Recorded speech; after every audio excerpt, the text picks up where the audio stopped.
If you're joining the ship here, you will go in a coach bonded to the port terminal and check into your ship. Once checked into the ship, you can visit Barbados. Number 8 is the bearded fig tree, and it is how Barbados got its name, Los Barbados, the bearded one. Oh, we're having a beach day today in Barbados from the cruise ship, and it's really easy to do cheaply.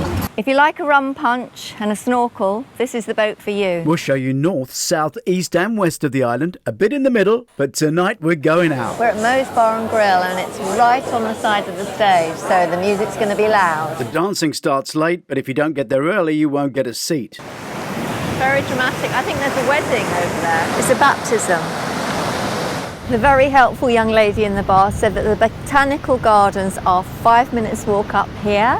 So fingers crossed, I'm trusting her. But it is quite a steep hill. Just having a beer at the famous Sandy Lane Hotel. God knows what it's going to cost. Please hit the subscribe button and share with your friends. And if you have time, I'd love you to read Cruise Ship Heist, the first of our cruise thrillers.